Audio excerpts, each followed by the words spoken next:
Tapi bener loh, saya tuh dari dulu kepengen sekali satu kata ini harus dihapus dari kamus para TKW atau TKI tanpa disadari.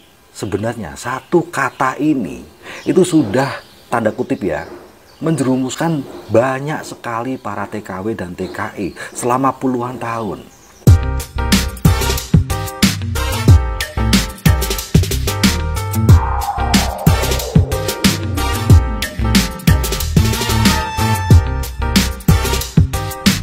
Halo, selamat pagi teman-teman semuanya. Semoga dalam kondisi yang sehat dan tetap semangat.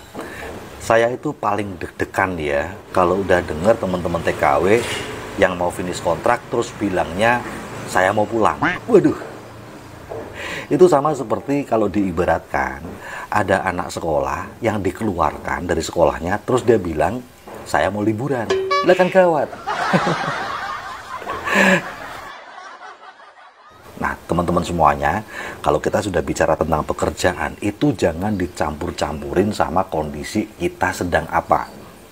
Tanpa disadari, sebenarnya satu kata ini, yaitu pulang, itu sudah tanda kutip ya, menjerumuskan banyak sekali para TKW dan TKI selama puluhan tahun. Dalam artian apa menjerumuskan? Karena tidak menciptakan kewaspadaan akan nafkah mereka. Kalau kita udah ngomong tentang pekerjaan alias nafkah ya teman-teman, istilahnya kalau udah selesai itu cuman ada PHK, pensiun, finish kontrak, pengangguran, nggak punya kerjaan lagi, nggak punya penghasilan lagi. Udah, nggak ada istilah yang lain. Misalnya diganti pulang. Tapi bener loh, saya tuh dari dulu kepengen sekali satu kata ini harus dihapus dari kamus para TKW atau TKI yang udah mau finish kontrak. Jangan bilang mau pulang, karena itu menghilangkan kewaspadaan. Kita ambil contoh ya, orang kerja apapun, mau dia kerja kantoran, karyawan ya, yang gajian gitu misalnya ya, atau dia kerja kontrak gitu ya, kerja di pabrik yang dikontrak gitu ya. Nah, ketika mereka sudah tahu kapan mereka tidak bekerja lagi, entah karena masa pensiun ya, entah karena memang kontraknya udah selesai, atau mungkin karena kena PHK gitu ya, alias dipecat, tidak ada yang akan bilang, bulan depan gue mau pulang. Gak ada.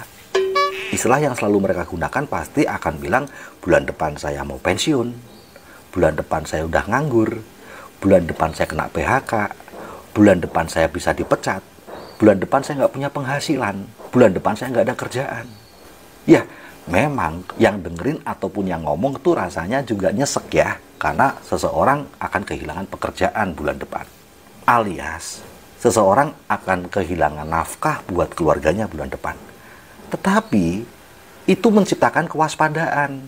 Sehingga paling tidak nih, orang-orang yang mengalaminya sudah melakukan persiapan sejak sekarang sebelum itu terjadi.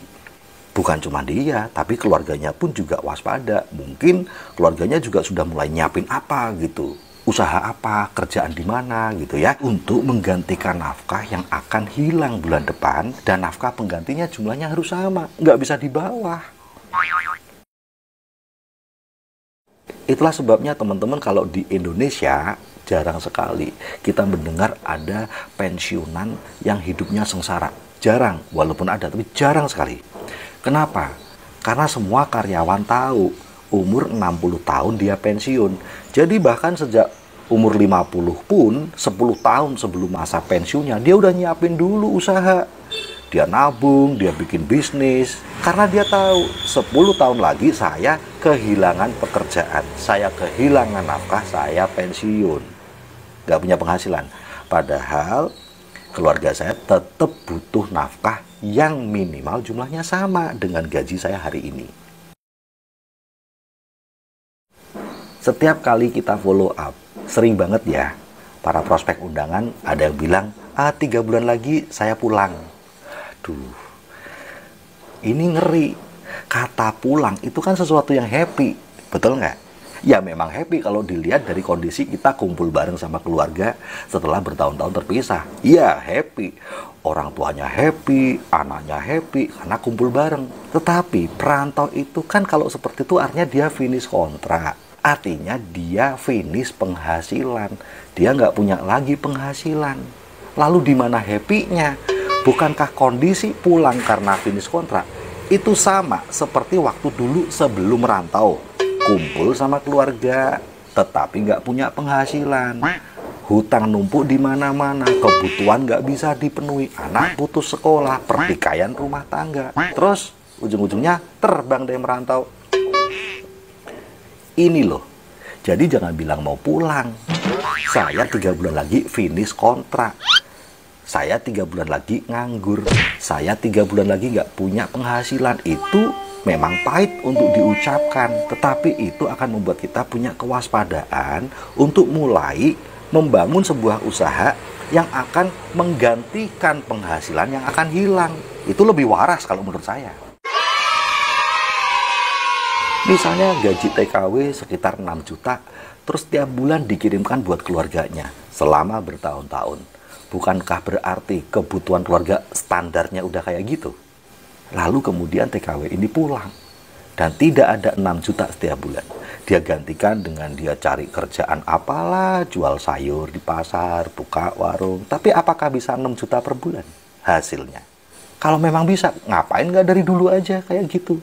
Alasan dia merantau kan karena dia kerja apapun nggak akan menghasilkan 6 juta seperti yang dibutuhkan keluarganya dia. Betul tidak? Nah kita bilang ini halu ya, atau halusinasi gitu. Sesuatu yang gawat tapi dipandang dengan cara yang enteng, menggampangkan. Apalagi ditambah-tambahin lagi sama orang tuanya, hore kamu akan pulang nak. Atau anaknya, hore mama akan pulang.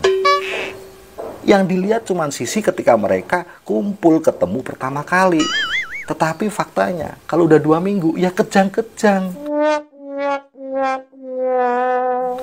Beras aja bisa pinjem tetangga. Anak mulai nggak bisa bayar SPP. Listrik diputus. Orang tua sakit bingung karena nggak ada uang untuk ke dokter atau beli obat. Pusing. Nah, terus di mana itu keceriaan waktu dulu sebelum finish kontrak dia ngomong mau pulang?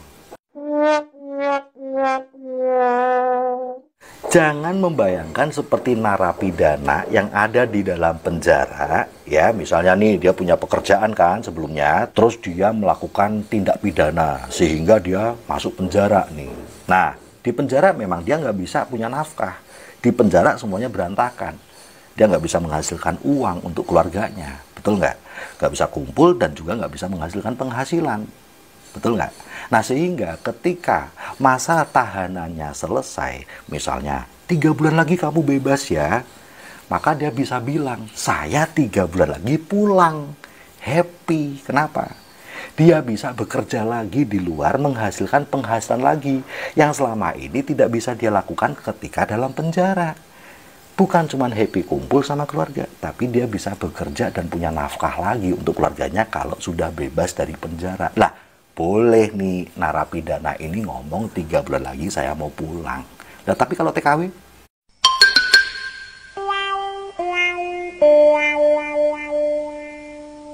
TKW itu nafkahnya ada dalam penjara. Sehingga dia nggak bisa bilang, saya 3 bulan lagi mau pulang. Seolah-olah kayak narapidana tadi. Karena di luar penjara dia nggak punya penghasilan. Emang bisa gitu keluarga hidup tanpa penghasilan? Atau punya penghasilan tetapi kecil sekali, hanya 1/4 gajinya misalnya. Susah. Itulah sebabnya teman-teman semuanya yang sekarang masih terpenjara, ya gempur jalankan TNC ini bareng kita. TNC ini dikerjakan untuk punya hasilnya sebelum Anda nanti pengangguran. Sebelum nanti Anda finish kontrak. Bukan saat Anda finish kontrak baru memulai. Itu mah udah kejang-kejang baru bikin usaha. Ya nggak bisa. Karena usaha itu butuh darah air mata. Lalu kenapa harus TNC? Ya karena kalau kita mau survei pada para perantau atau spesifiknya TKW dan TKI, mana sih usaha atau bisnis yang dikerjakan para TKW TKI saat masih merantau dan bisa membuat mereka pulang karena sukses. Saat mereka finish kontrak, usaha itu sudah bisa menyelamatkan mereka di Indonesia. Selain TNC mana ada? Nggak ada. Jadi gimana? Apakah teman-teman masih mau pakai istilah pulang untuk menggambarkan kondisi finish kontrak? Apakah Anda masih mau menggunakan istilah pulang untuk menggambarkan kondisi Anda nggak punya penghasilan lagi? Jangan deh. Itu nanti halusinasi. Nanti saingan sama kuntilanak, melayang. Kakinya nggak nyentuh tanah. Kerjakanlah bisnis ini mulai sekarang. Kita ada panduan PBO atau parameter bisnis One Vision. Itu akan membuat kita akan menjalani petanya dengan lancar. Jelas, kita punya tim bisnis juga yang akan mendampingi kita dari nol sampai kapanpun. Saya aja sampai sekarang juga tetap didampingi para upline alias tim bisnis saya. Yuk gunakan akal sehat, maka hidup kita akan selamat. Jaga kesehatan, sukses selalu, dan go freedom!